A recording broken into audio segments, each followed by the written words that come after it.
जय हिंद दोस्तों, जैसे कि हमने साइंस विज्ञान के प्रश्नों का एक नया प्रैक्टिस सेट सीरीज को स्टार्ट किया था, जिसमें से कल आपका एक क्लास हो चुका है। तो आज आपका दूसरा क्लास चलेगा। और साथियों, आज के इस क्लास में हम लोग थोड़े से टफ लेवल के प्रश्नों को कवर करेंगे। तो सेशन आप लोगों के लिए काफ़ी ज़्यादा इम्पोर्टेंट रहेगा, इसलिए आप सभी पूरा सेशन को ध्यानपूर्वक देखें। और क्लास टाइमिंग ध्यान रखना है। साइंस विज्ञान का जो प्रैक्टिस सेट चलता है ये डेली दोपहर 3 बजे लाइव चैट के साथ चलता है, तो आप सभी टाइमिंग को ज़रूर ध्यान रखें। तो चलिए, पहला क्वेश्चन आपके सामने है।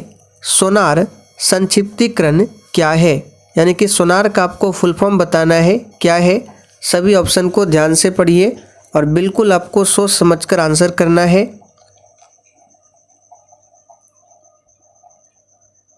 तो यहाँ पर पहले प्रश्न का आंसर क्या होगा? सोनार संक्षिप्तीकरण है। तो याद रखिएगा, इसका फुल फॉर्म होता है साउंड नेविगेशन और रेजिंग। यानी कि सोनार का फुल फॉर्म पूछे तो आपको ध्यान रखना है साउंड नेविगेशन और रेजिंग, ये इसका फुल फॉर्म होता है। तो डी ऑप्शन आपका सही जवाब है। चलिए, दूसरा क्वेश्चन है। निम्न में से पानी में कौन सी धातु मिनीमाता रोग का कारण बनती है?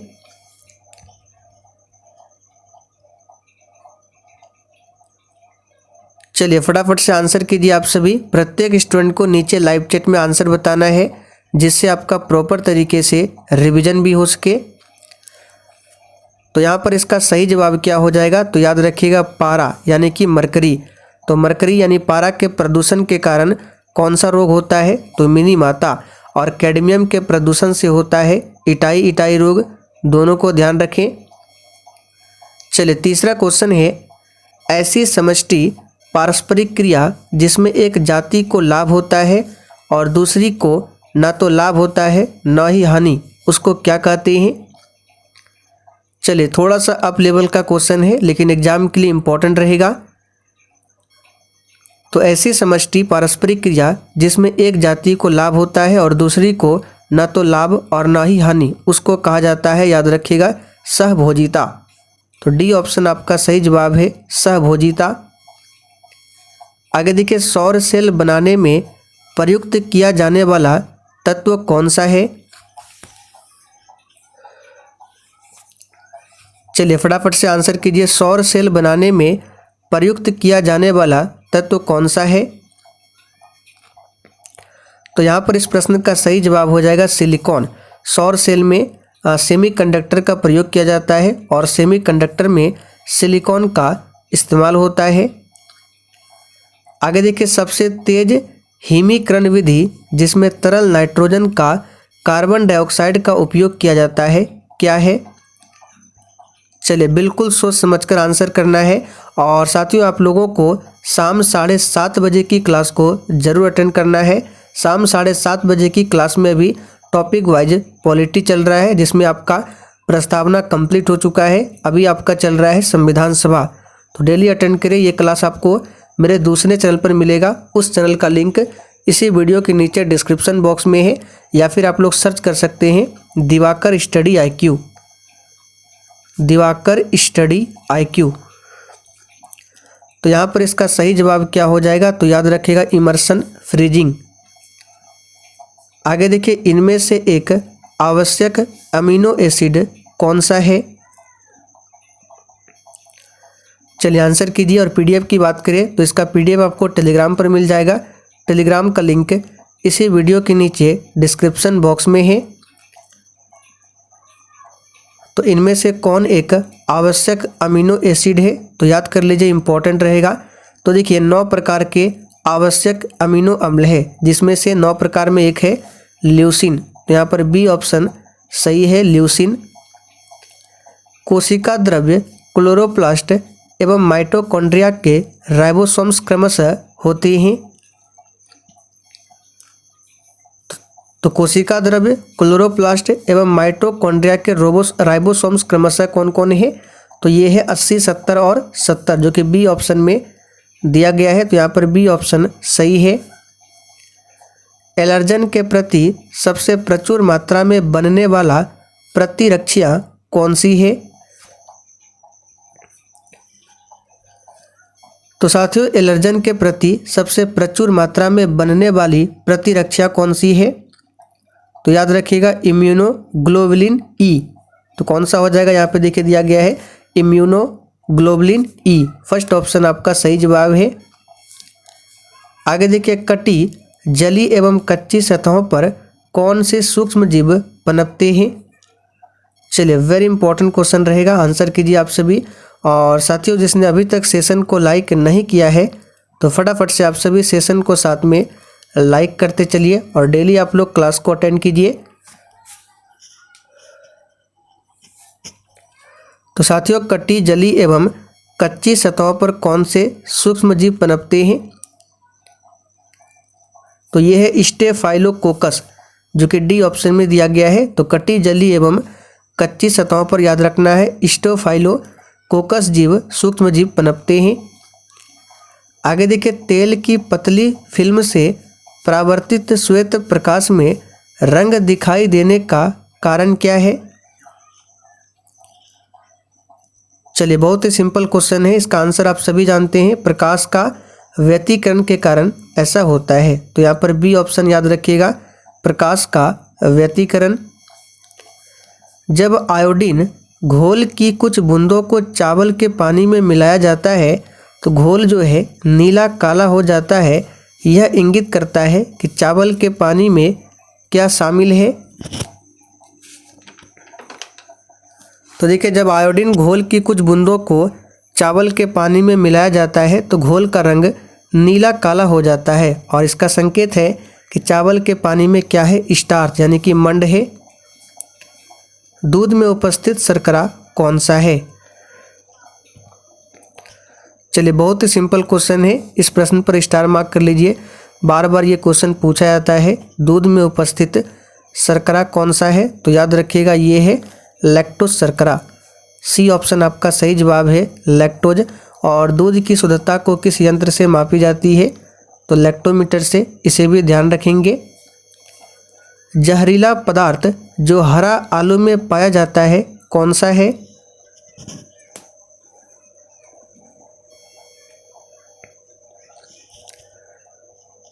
तो साथियों वह जहरीला पदार्थ जो हरा आलू में पाया जाता है ये है सोलानाइन। यहाँ पर डी ऑप्शन याद कर लीजिए, क्या है? सोलानाइन। आगे देखिए अम्लीय वर्षा के लिए निम्नलिखित में से कौन सा गैस जिम्मेदार है? तो बहुत ही सिंपल क्वेश्चन है, अम्लीय वर्षा यानी कि एसिड रेन। तो हमने आपको बताया था एसिड रेन के लिए सल्फर का ऑक्साइड और नाइट्रोजन का ऑक्साइड जिम्मेदार होता है, यानी कि NO2 और SO2। तो देखिए ऑप्शन में सिर्फ SO2 दिया है, तो डी ऑप्शन आपका सही जवाब है। आगे देखिए खाली स्थान रुधिर में पैदा होने वाले सूक्ष्म जीवों को फाँस कर रुधिर निस्पंदक यानी कि फिल्टर के रूप में कौन काम करता है? तो यहाँ पर इसका आंसर क्या हो जाएगा? तो याद रखिएगा प्लीहा, जिसको स्प्लीन भी कहा जाता है। ये रुधिर में पैदा होने वाले सूक्ष्म जीवों को फाँस कर रुधिर निस्पंदक यानी फिल्टर का काम करता है प्लीहा। इसको इंग्लिश में स्प्लीन भी कहा जाता है, प्लीहा या फिर स्प्लीन, और इसी को तिल्ली भी बोला जाता है। यकृत ग्रंथि मानव शरीर की सबसे बड़ी ग्रंथि है। कोशिका के समूह को क्या कहते हैं?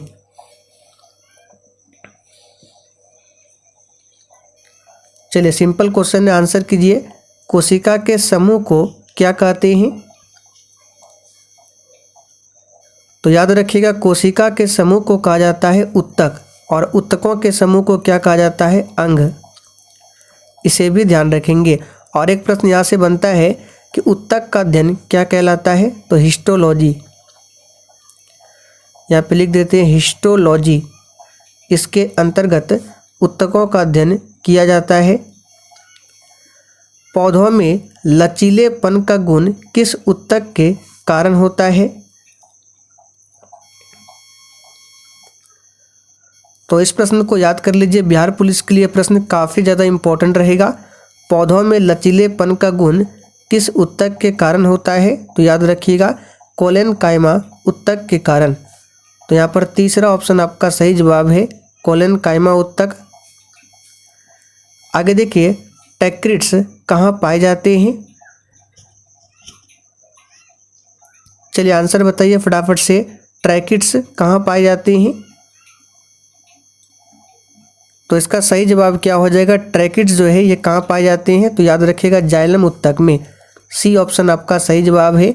जाइलम उत्तक का कार्य क्या है और फ्लोएम उत्तक का कार्य क्या है पूछा जाता है। तो जाइलम के द्वारा जल का परिवहन होता है और फ्लोएम के द्वारा खाद्य यानी भोज्य पदार्थों का परिवहन होता है। जंतु के शरीर को ढकने या बाहर रक्षा प्रदान करने वाले उत्तक को क्या कहते हैं।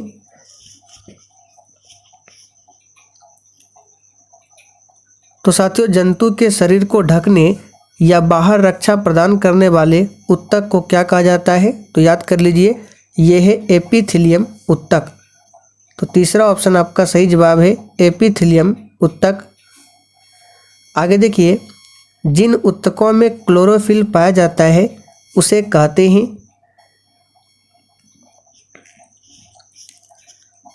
तो ये प्रश्न भी एग्जाम के लिए इम्पोर्टेंट बनेगा। जिन उत्तकों में क्लोरोफिल पाया जाता है उसे क्या कहा जाता है, तो याद रखिएगा उसे कहा जाता है क्लोरेनकाइमा उत्तक। तो तीसरा ऑप्शन आपका सही जवाब है। आगे देखिए निम्नलिखित में से कौन ऑर्थोपोडा का उदाहरण नहीं है। चलिए आंसर कीजिए फटाफट से आप सभी। तो देखिए तितली, मक्खी, मकड़ी ये ऑर्थोपोडा संघ का उदाहरण है, जबकि केचुआ ये किसका है, तो केचुआ याद रखिएगा एनेलिडा संघ के अंतर्गत आता है। यहाँ पे लिख देते हैं एनेलिडा संघ के अंतर्गत आएगा केचुआ। आगे देखिए संवेग का एसआई मात्रक क्या है। तो बहुत ही सिंपल है, संवेग बराबर फॉर्मूला क्या होता है, तो आप सभी जानते हैं m इंटू वी। तो m का क्या होता है एसआई मात्रक, तो kg आप सभी जानते हैं, और v का क्या होता है तो मीटर प्रति सेकंड। तो ये क्या हो जाएगा आपका kg/m प्रति सेकंड। तो देखिए दिया गया kg/m प्रति सेकंड। तो संवेग का एसआई मात्रक क्या हो जाएगा, दूसरा ऑप्शन यहाँ पे। किसी वस्तु का भार पानी के अंदर क्या होता है। ये बहुत ही सिंपल क्वेश्चन है, आप लोग सोच कर भी आंसर बता सकते हैं। अगर कोई वस्तु है, अगर उसको पानी के अंदर ले जाएंगे तो उसका भार क्या हो जाता है, घट जाता है। द्रव्यमान वही रहता है बट उसका भार क्या होता है, घट जाता है। तो यहाँ पर बी ऑप्शन यानी दूसरा ऑप्शन आपका सही जवाब है। पृथ्वी की सतह से नीचे जाने पर छोटी जी का मान क्या होता है। तो देखिए छोटी जी के मान के बारे में हमने आपको बहुत बार बताया है कि छोटी जी का मान मैक्सिमम कहाँ पर होता है, मिनिमम कहाँ पर होता है, शून्य कहाँ पर होता है। तो चलिए आपको एक बार फिर से बता देते हैं, आपका रिवीजन हो जाएगा। देखिए छोटी जी का मान अगर पूछे मैक्सिमम कहाँ पर होता है तो ध्रुव पर, ध्रुव यानी कि पोल पर छोटी जी का मान मैक्सिमम होता है। और मिनिमम कहाँ पर होता है, तो याद रखिएगा विषुवत रेखा पर छोटी जी का मान क्या होता है, मिनिमम होता है। और छोटी जी का मान शून्य कहाँ पर होता है, तो पृथ्वी के केंद्र पर। सभी को नोट करते जाइए, पृथ्वी के केंद्र पर छोटी जी का मान शून्य, मैक्सिमम पोल पर, और मिनिमम कहाँ पर होता है तो विषुवत रेखा पर। और छोटी जी का मान पृथ्वी सतह के ऊपर या फिर नीचे जाएंगे तो दोनों स्थिति में क्या होता है, घटता है। तो यहाँ पर आंसर क्या होगा, दूसरा ऑप्शन घटता है, याद रखिएगा। आगे देखिए जिन उत्तकों में क्लोरोफिल पाया जाता है उसे कहते हैं।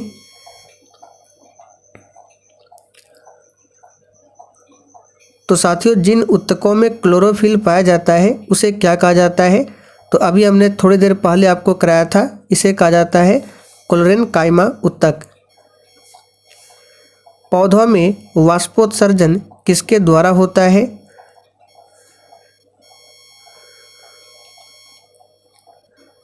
तो साथियों पौधों में वाष्पोत्सर्जन की प्रक्रिया जो होता है रंध्र के द्वारा, किसके द्वारा होता है, रंध्र। और रंध्र को ही इंग्लिश में स्टोमाटा बोला जाता है। तो यहाँ पर बी ऑप्शन यानी कि दूसरा ऑप्शन आपका सही जवाब है, स्टोमाटा। अस्थि कैसा उत्तक है।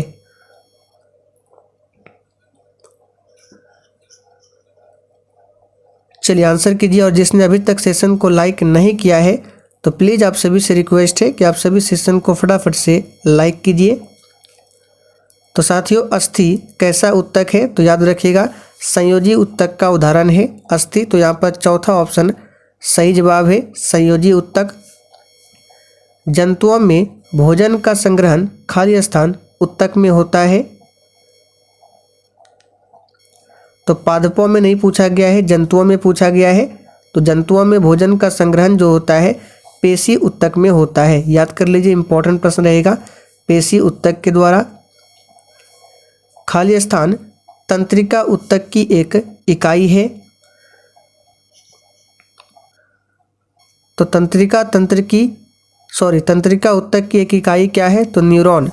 यहाँ पर तीसरा ऑप्शन सही है, न्यूरॉन जो है तंत्रिका उत्तक की क्या है? एक इकाई है। चलिए आगे देखिए, निम्नलिखित में से कौन सरल उत्तक का प्रकार नहीं है?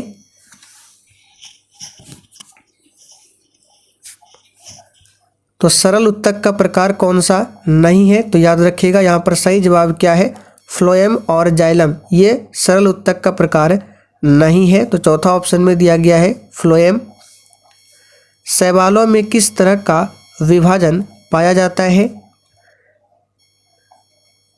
चलिए आंसर बताएंगे। शैवालों का अध्ययन क्या कहलाता है? तो फाइकोलॉजी। याद रखिएगा शैवाल का अध्ययन फाइकोलॉजी कहलाता है। और शैवालों में किस तरह का विभाजन पाया जाता है? तो असूत्री विभाजन पाया जाता है। यहाँ पर पहला ऑप्शन आपका सही जवाब है, असूत्री विभाजन पाया जाता है शैवालों में।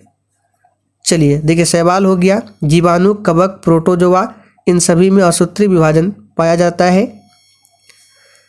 1 किलोवाट घंटा बराबर कितना जूल होता है?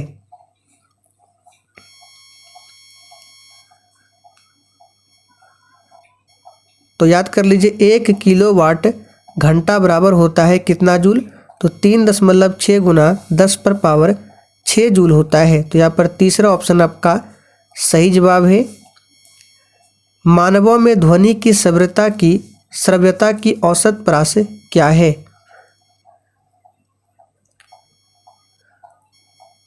तो जिसे श्रव्य ध्वनि कहा जाता है, तो मानवों में श्रव्य ध्वनि की जो औसत परास है 20 हर्ट्ज से लेकर 20,000 हर्ट्ज तक होता है।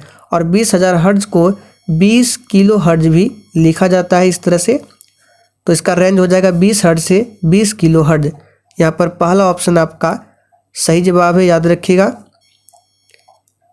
चलिए आगे देखिए, एक मशीन 200 जूल कार्य 8 सेकंड में करती है तो मशीन की सामर्थ्य कितनी होगी? चलिए आंसर कीजिए फटाफट से। यहाँ पे सामर्थ्य यानी कि शक्ति पूछा गया है। तो पावर बराबर क्या होता है? तो वर्क अपॉन टाइम, आप सभी जानते हैं फॉर्मूला। तो वर्क कितना है? तो 200 जूल है। तो 200 जूल और बटा 8। अब इसको सॉल्व करेंगे तो ये कितना आ जाएगा? तो 25 × 200 यानी कि 25 आ जाएगा। अब देखिए 25 ऑप्शन 1 में भी है, 2 में भी है और 4 में भी है। तो आंसर कौन सा होगा? तो 25 आपका क्या आया? पी का मान। पी क्या है? पावर यानी कि शक्ति। तो शक्ति का SI मात्रक क्या होता है? वाट। तो 25 वाट होगा आंसर। स्नायु और कंडरा निम्नलिखित में से किस उत्तक के बने होते हैं? चलिए आंसर बताएंगे फटाफट से। देखिए स्नायु, इसको कहा जाता है लिगामेंट। लिगामेंट कहे या फिर स्नायु एक ही बात है। और कंडरा को कहा जाता है टेंडन। तो टेंडन बोले या कंडरा एक ही बात है। अब यहाँ से प्रश्न बनता है कि स्नायु ये किसको जोड़ता है? तो याद रखिएगा स्नायु यानी कि लिगामेंट ये जोड़ता है किसको? तो अस्थि से अस्थि को जोड़ता है स्नायु यानी कि लिगामेंट। और टेंडन किसको जोड़ता है? तो अस्थि और मांसपेशी को जोड़ता है कौन? तो टेंडन यानी कि कंडरा। और स्नायु और कंडरा जो है किस उत्तक के बने हैं? तो संयोजी उत्तक के बने होते हैं। आवृत्ति का SI मात्रक क्या है? तो आवृत्ति का SI मात्रक होता है हर्ट्ज। बट यहाँ पे ऑप्शन के अकॉर्डिंग आपको चलना है। तो ये हो जाएगा आपका सेकंड इनवर्स, जो कि तीसरा ऑप्शन में दिया गया है। एक पिंड का वेग उसके प्रारंभिक वेग का 3 गुना करने पर उसकी गतिज ऊर्जा क्या हो जाएगी। तो इसे निकालने के लिए हमने आपको क्लास में बताया था। तो देखिए वेग को 3 गुना करना है तो उसके बाद गतिज ऊर्जा आपको बताना है क्या होगा। तो गतिज ऊर्जा का फॉर्मूला क्या होता है आप सभी जानते हैं, हाफ mv²। अब यहाँ पे वेग को 3 गुना करना है तो जहाँ पे v है तो वहाँ पे आपको 3v पुट करना है। तो देखिए हाफ mv की जगह पे 3v और इसका स्क्वायर। अब इसको सॉल्व कर दीजिए, आपका आंसर आ जाएगा। तो हाफ m और यहाँ पे आ जाएगा आपका 9v का स्क्वायर। आपको यहाँ पे कटाना नहीं है कोई भी चीज़। तो आप देखिए ये जो मेन फार्मूला है और अभी जो निकल कर आया इस पर आपको तुलना करना है। तो हाफ से हाफ कैंसिल हो जाएगा, m यहाँ पे भी है यहाँ पे भी है, v को हटा दीजिए, v हट गया तो क्या बचा आपका 9। तो इस तरह से निकाला जाता है इस तरह के क्वेश्चन को। तो यहाँ पर आंसर क्या होगा 9 गुनी। अगर वेग को 2 गुना करेंगे तो कितना हो जाएगा, 2 गुना करेंगे तो यहाँ पे हो जाएगा 4 यानी कि 4 गुना। तो इस तरह से आप लोग याद रख सकते हैं। तो आंसर क्या होगा आपका चौथा ऑप्शन 9 गुनी। वायरस से होने वाला रोग निम्नलिखित में नहीं है।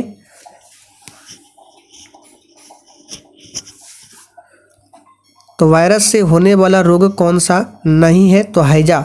हैजा जो है ये जीवाणु के कारण होता है।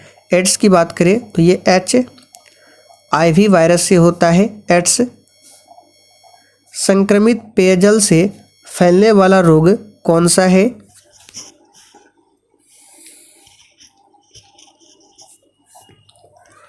तो साथियों संक्रमित पेयजल से फैलने वाला रोग कौन सा है। तो यहाँ पर इसका सही जवाब क्या हो जाएगा, तो याद रखिएगा ये है कौन सा, तो हेपेटाइटिस। संक्रमित पेयजल से फैलता है हेपेटाइटिस। एंटीबॉडी का निर्माण किस कोशिका के द्वारा होता है, तो सिंपल क्वेश्चन है, एंटीबॉडी का निर्माण जो होता है लिम्फोसाइट्स के द्वारा होता है। लिम्फो नहीं होगा, यहाँ पे लिम्फो होगा, सही कर लेंगे, लिम्फोसाइट्स के द्वारा होता है। ECG का पूरा नाम क्या है। अब देखिए एक होता है ECG और एक होता है EEG। EEG तो दोनों ध्यान रखना है। ये जो EEG है ये किससे संबंधित है, तो मस्तिष्क से, और ECG जो है ये हृदय से संबंधित है। तो ECG का फुल फॉर्म क्या होता है, तो इलेक्ट्रोकार्डियोग्राम। तो कौन सा हो जाएगा, तो ये हो जाएगा इनमें से कोई नहीं। देखिए बी ऑप्शन में इलेक्ट्रोकार्डियोग्राफ दिया है, ग्राफ नहीं होता है ग्राम होता है। तो आंसर क्या होगा चौथा ऑप्शन इनमें से कोई नहीं। रक्त प्लाज्मा में सबसे अधिक मात्रा में क्या होता है, तो सबसे पहले देखिए रक्त में जो प्लाज्मा होता है ये 55% तक क्या होता है, प्लाज्मा होता है रक्त में। और फिर प्लाज्मा में लगभग 90% क्या होता है, जल होता है। तो पूछा गया है रक्त प्लाज्मा में सबसे अधिक मात्रा में क्या होता है, तो 90% जल। तो यहाँ पर तीसरा ऑप्शन सही है। रक्तचाप का सामान्य से अधिक हो जाना क्या कहलाता है, तो रक्तचाप यानी ब्लड प्रेशर तो सामान्य से अधिक हो जाना कहलाता है हाइपरटेंशन। यहाँ पर पहला ऑप्शन आपका सही जवाब है, याद रखिएगा हाइपरटेंशन। आप लोग कमेंट करके बताइए रक्त समूह की खोज किसने किया था। इसका आंसर आप सभी को नीचे कमेंट करके बताना है, रक्त समूह की खोज किसने किया था। तो चलिए साथियों आज के लिए इतना ही। आप लोग फटाफट से कमेंट करके बताइए आपने कितने प्रश्नों के सही सही आंसर किए हैं। तो सेशन पसंद आया हो तो जाने से पहले आप सभी सेशन को लाइक करके और सेशन को अपने सभी मित्रों के साथ ज़रूर शेयर कर दें।